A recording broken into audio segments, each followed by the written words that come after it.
all, Kurt Sasso here from Two Geeks Talking at Fan Expo Canada 2013 with the ever-talented Yanick Paquette. How are you doing today?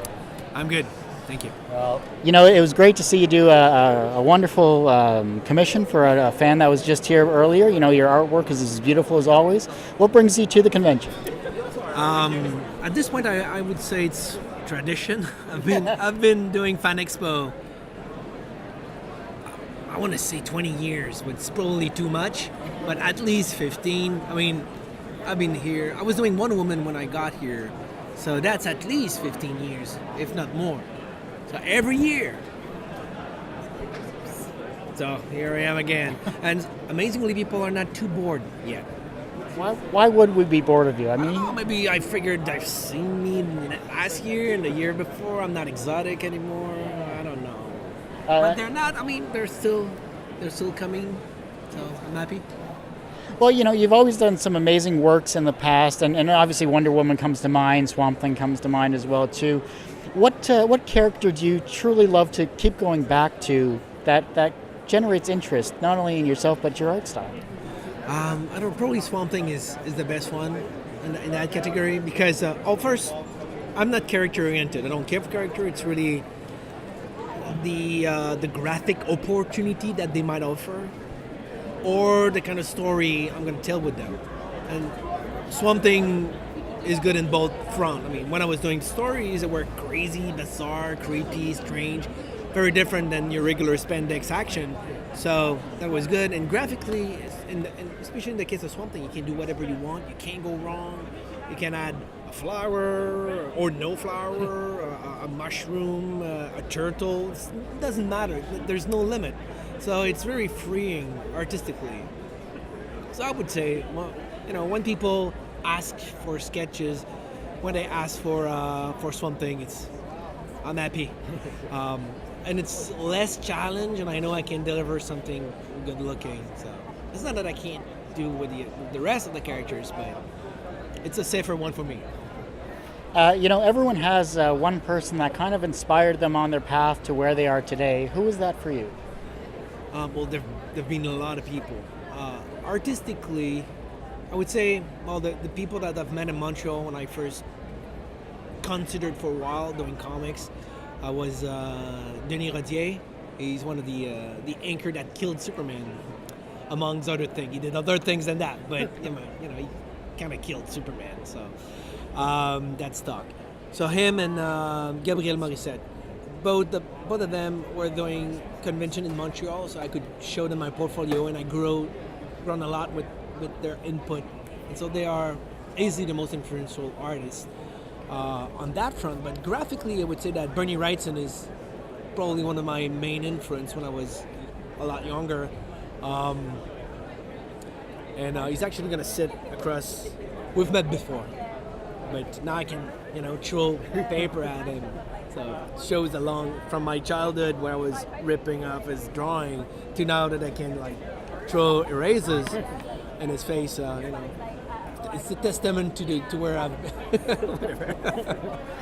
Well, it's good to be throwing things across the way. It breaks up. Yep. You're very successful professionally. Do you consider yourself personally successful?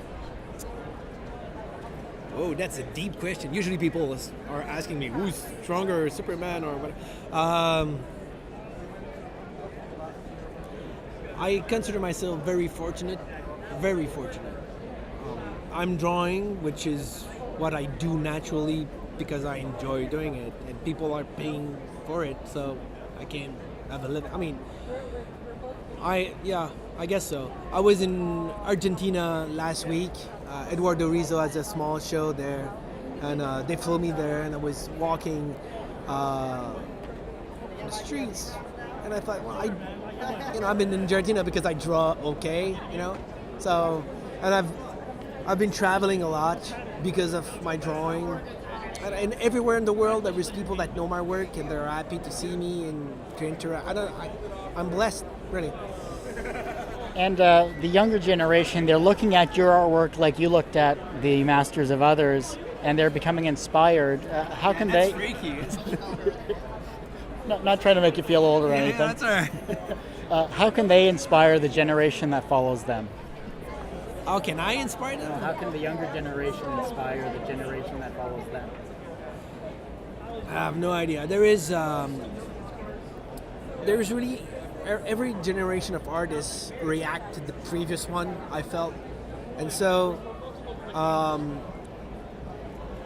I'm in the generation that reacted to Joe Mad in a way, where I'm a lot more realistic and controlled than Cap Connie crazy, and J.G. Jones is G.H. William. All this bunch of people, they are really solid and realistically.